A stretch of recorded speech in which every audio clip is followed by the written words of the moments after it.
Put another way, it is the benefited one benefiting others. Oneself has attained to great wisdom and wishes for all sentient beings to attain to great wisdom. With great wisdom, there will be no more upside-down thinking.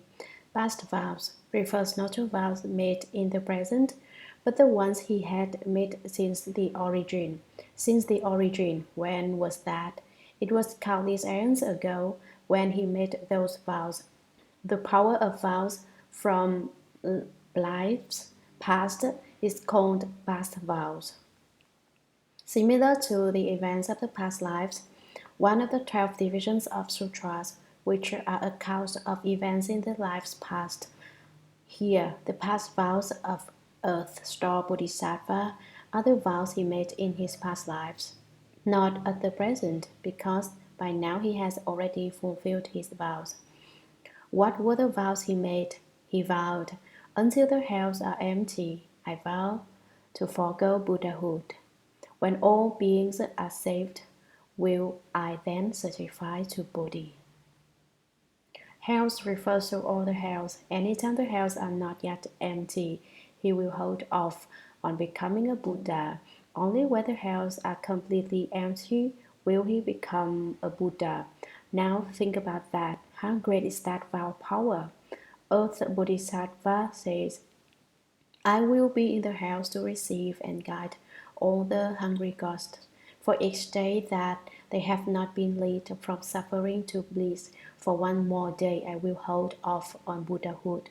The hungry ghosts in the house must completely gain deliverance, leave suffering, and attain bliss. And then I will become a Buddha." Let's think that over. The karma sentient beings create is endless, so are their afflictions. Then how could the hells ever come to an end? Only when sentient beings' afflictions were ended and their karmic obstruction cleared would the hells then be empty. Yet, as we sentient beings' karmic obstruction cannot be eradicated or their afflictions ended, how will the hells ever be empty? From the standpoint of contemporary scientists and philosophers, wouldn't the vows which Earth Star Bodhisattva made, the power of his vows, be considered the silliest of conduct and notions? Why do I say the silliest of conduct and notions? He first had the notion which he put into action and which manifested in his conduct. However, isn't this kind of conduct and notions way too foolish? Why?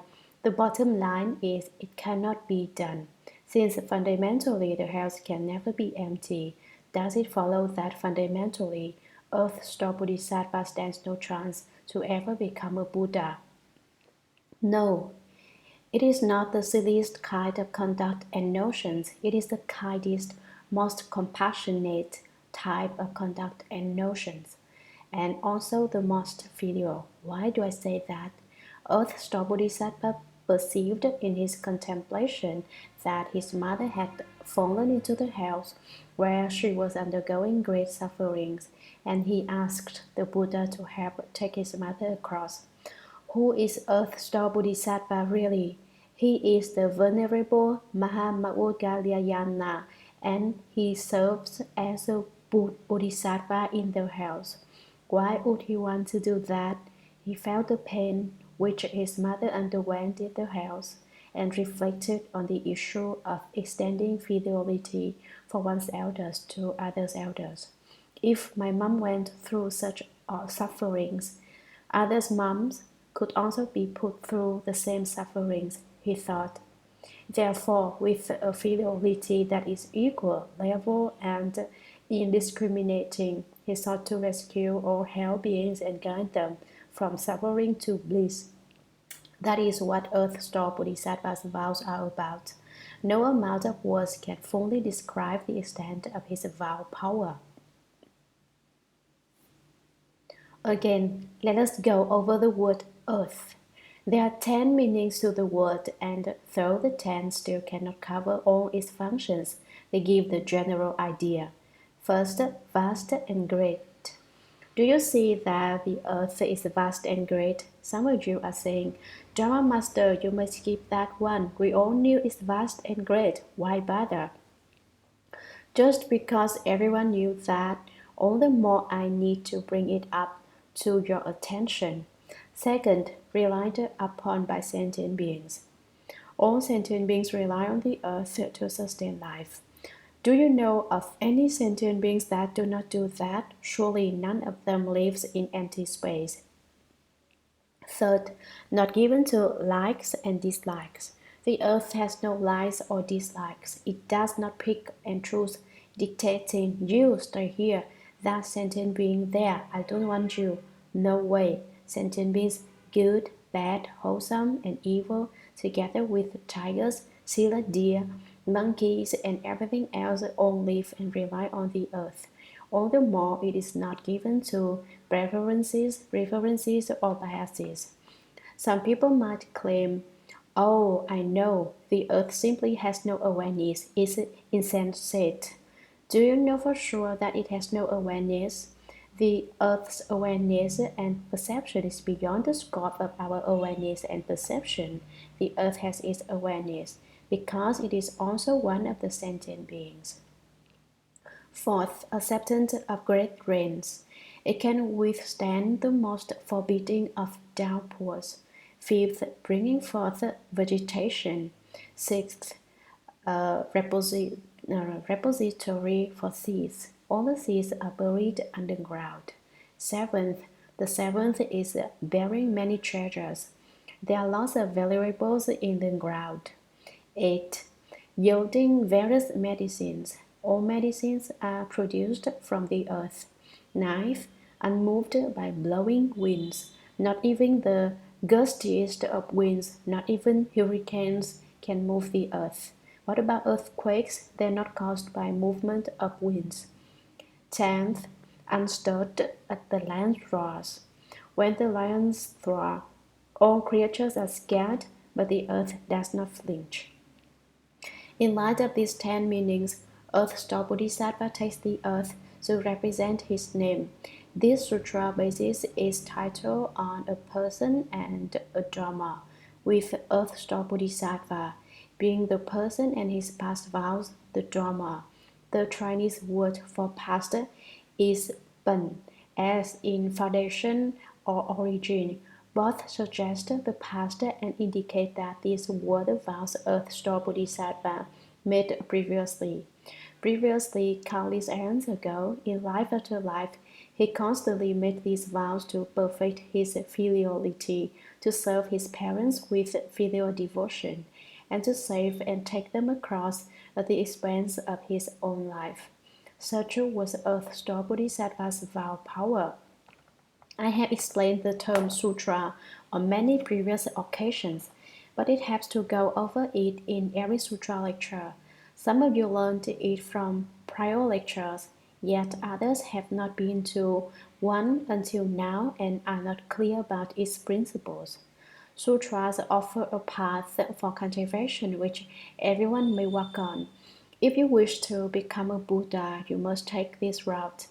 This is the way to Buddhahood. Therefore, sutra means path.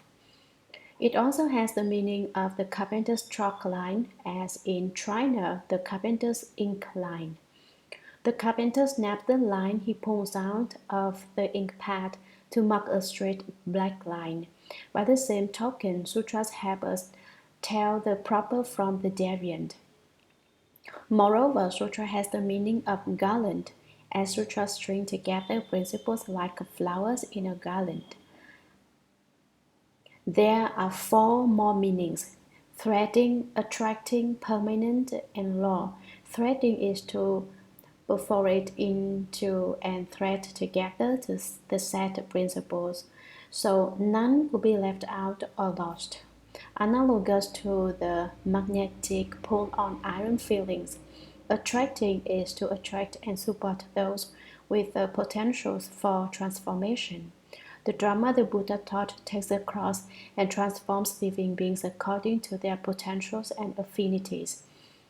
The scriptures based on the Buddha's words, like magnets, draw those sentient beings who are due to be transformed.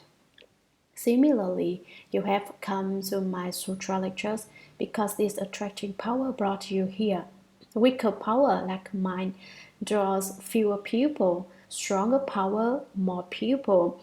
This attracting power has drawn someone Ron Epstein all the way from Seattle here, like the magnetic pull on iron filings.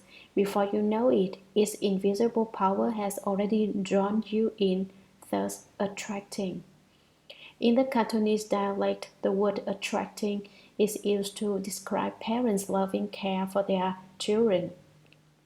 The term to attract and to accept refers to how the Buddhas treat sentient beings with kindness and compassion, and in turn, sentient beings regard the Buddhas with respect. That is how the Buddhas attract and accept all sentient beings. Another meaning for sutra is permanent, that which does not change. Not one word may be omitted and not one word added. That which may not be increased or reduced is called permanent, unchanged, and forever unchanged. So you want the sutras changed, you will end up in the house not due to some strong arm autocracy, but because the principles in the sutras, as it were, are still like and cannot be changed, thus permanent. The fourth meaning is law, which is adhered to throughout the three periods of time, those of the past, present, and future, while the third meaning, permanent, means being unchanged from days of old to today. In all three periods of time, this is the law to abide by in cultivation, an internal law, a permanent, not temporary constitution. Sutra is a Sanskrit word. Its Chinese translation means scriptures that totally. In the olden days in China, transfers of real estate titles did not have to be recorded at the county recorder's office. Instead, the contract would be written on a piece of paper which was then folded and cut zigzag with scissors into two halves for each of the parties to hold on to. So what proof would we have if, say, you offer to sell me your lot and I agreed to buy your land? We would each produce our tally, and the zigzag should match to a T, as in Chinese proverb alluding to the practice of scribing words or insignia on a bamboo segment, later split into two tallies, the matching of which identified their bearers as parties to the prior agreement. Much like the two tallies of a halved bamboo denoting an agreement. That is called tallying, to correspond, agree, or match. What does scriptures that tally mean? Above, they tally with the principles of all Buddha. The principles of all Buddhas are just the minds of all Buddhas, i.e., upward they match the Buddha's minds. Below, they tally with the potentials of sentient beings. Downward, they are in keeping with sentient beings' propensities. What are sentient beings' potentials and propensities? Sentient beings are like grass, trees, medicinal herbs, i.e., vegetation. All the plants being rooted in the earth are equivalent to the potentials. Also, the plants themselves may be likened to sentient beings. This analogy might help you understand better. Comparing plants to sentient beings. When it rains and as the rainwater falls to the earth, all the flowers, grass, shrubs, and trees flourish in their own way. Big trees get more nourishment, small shrubs less nourishment. Grass gets the nourishment befitting grass. Flowers get the nourishment befitting flowers. Equal and level, and that is totally with sentient beings' potentials. Sutras are like the rainwater falling on all the Maya things, thus belonging totally with sentient beings' potentials. That only in the sense that you will receive however much you are due for. For instance, as I am lecturing on the sutra, those among you who are wise will add to their wisdom, and the dim ones will also add to their wisdom, but the wise ones will get to add a bit more. Each person will get each own nourishment, own a share of benefit, while those lacking gurus reject the Dharma reign and get no benefit from it. Therefore, it was to each own benefit by toiling downward with sentient beings' potentials. Sutra has all those meanings, plus many more if we were going to cover more of them. That was just an overview. In life after life, Earth Star Bodhisattva remained filial to his parents, and therefore Earth Star Sutra is a Buddhist scripture on filial piety. Fidelity is the root and foundation of humanity. If one fails to be filial to one's parents, one is remiss in the responsibilities of being human. Why? Our parents gave birth to us and raised us. Now that we have grown up, if we neglect to repay their kindness, we have not lived up to our obligations as human beings. All through his life, Confucius advocated filial piety, and as part of his legacy, Classic of Filial Piety gives an account of a dialogue between Confucius and his disciple Teng Tzu, Teng Shen, on the subject of fidelity.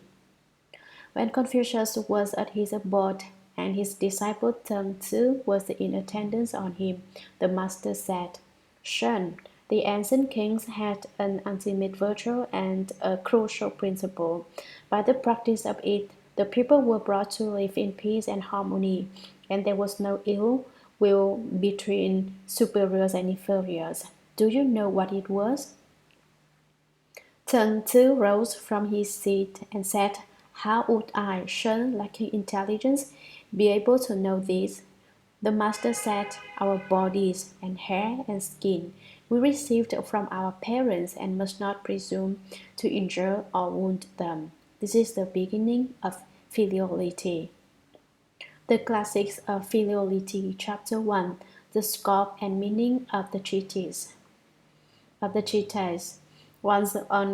Confucius was unoccupied and his disciple Teng Tzu was sitting by in attendance on him, the master said, "Shen, the ancient kings had a perfect virtue and all-embracing rule of conduct through which they were in accord with all under heaven. By the practice of it, the people were brought to live in peace and harmony, and there was no ill will between superiors and inferiors. Do you know what it was?" Teng rose from his mat and said, "How should I, Shen, who am so devoid of intelligence, be able to know this?" The master said, "It was filial piety." Now filial piety is the root of all virtue, and the stem out of which grows all moral teaching. Sit down again, and I will explain the subject to you. Our bodies, to every hair and bit of skin, are received by us from our parents, and we must not presume to injure or wound them. This is the beginning of filial piety. When we have established our character by the practice of the filial course, so as to make our name famous in future ages, and thereby glorify our parents, this is the end of filial piety. It commences with the service of parents. It proceeds to the service of the ruler. It is completed by the establishment of character. When Confucius was at his abode in his dormitory at the school, his disciple Teng Tzu was in attendance on him. As a student of Confucius, Teng Tzu was obliged to serve his teacher. Confucius stressed filiality in that one should be filial to one's parents and likewise be respectful to one's teachers and elders. So, for instance, sometimes Confucius might like some tea and turn to would oblige with a cup of tea. He would take care of things that Confucius wanted done. Confucius said, the ancient kings, China's former sagely emperors of yore, had an utmost virtue, the greatest and of the highest degree attainable, and a crucial principle which is most important, through which they were in accord with all under heaven. By the practice of it, the people were brought to live in peace and harmony. If the common people made use of this principle, they would strive for peace, and there was no ill will between superiors and inferiors. Do you know what it was? Confucius asked. Tseng vacated his seat. He got up and said, how would I, Shen, being very dense and lacking intelligence, be able to know this? No, I do not know. The master said. Confucius went on to say that our bodies and hair and skin we received from our parents and must not presume to injure or wound them. Do not casually harm or damage them. This is the beginning of filial piety, the start of fidelity. However, currently, there is a group of individuals in the United States who misunderstand fidelity. What is that about? Raving China's Confucius says, our bodies and hair and skin we received from our parents and must not presume to injure or wound them. This is the beginning of fidelity. Filial piety, a bunch of hippies crop up who do not cut their hair or wash their faces. That would amount to injuring the hair and wound the skin, you see. That thinking is wide of the mark. To not presume to injure or wound them does not equate to not cutting one's hair or washing one's face. It is telling you not to bring damage to them. Haircuts are part of the times. Since the going trends call for haircuts, then one should go with the trends. Today's hippies want to turn the times around. Brandishing, Confucius says, yet at the same time, guess what? They smoke opium and marijuana and take LSD as if those do not injure or wound their bodies. Those things kill off who knows how many body cells, ruin their health, and practically run their bodies down. They chalk it up to fidelity, and meanwhile their parents are the furthest thing from their minds, consigned to oblivion. Ask them who their parents are, and they draw a blank, and they are supposedly observing Chinese fidelity. That is a complete mix-up. This erroneous thinking needs to be completely corrected. From refusing to cut their hair to engage their bodies in shady dealings, even robberies and vices, where do you suppose they will end up? If one day they should get gunned down, that would truly be unfilial. Once they get into illegal dealings or robberies, they will either end up killing some policemen or getting killed by the police. Now, is that to not presume to injure or wound them, the beginning of filial piety? What a mistake! Me being in this country, I wish for this country's citizens to follow rules and abide by the law, and therefore I hope to set this deleterious habit right. Do not give in to hatred or resentment. Adopt the nature of the sages and worthies. Be careful with your thoughts and actions. Wherever we are, we should be of benefit to the local people, to the country, and to the world. Do not be a menace to the world. That is my wish. If everyone behaves this way, rejecting work and refusing to be productive, this country will definitely go downhill. Therefore, as we are now learning the Buddha's teachings, we should all take up jobs and, by working at our jobs, help the world and humankind. By setting good examples ourselves, we influence society so that human minds as a whole will change for the better. That is the responsibilities of Buddhists. The United States has a great legal system and many fine institutions, especially the education system, which has made education widely available and better. It serves as an exemplar for the world. Just one more thing to add to that. If everyone also learns to be filial to his or her parents, and as it is said, a superior person tends to the basis, for when the basis is established, the way comes forth. Filial piety and fraternal regard, are they not the basis to being human? If they can further find that basis and source, then when everyone is filial to their parents, this country will definitely prosper. A superior person needs to find the foundation and source, and once the foundation and source can stand firm, the way will come forth. What is the foundation? Filial piety toward parents and fraternal regard for siblings, i.e., courtesy toward one's siblings and peers, no fighting. Filial piety and fraternal regard are the foundation for everyone. People who are filial to their parents steer clear of the various illegal dealings and abide by the law, making them good citizens of the country. When all the people of the country have become good citizens, we can serve as good citizens of the entire world. They will lead humanity as a whole well onto the right track. That is why the first order of business for everyone is to know to be filial to his or her parents. Otherwise, that is the point in parents having kids.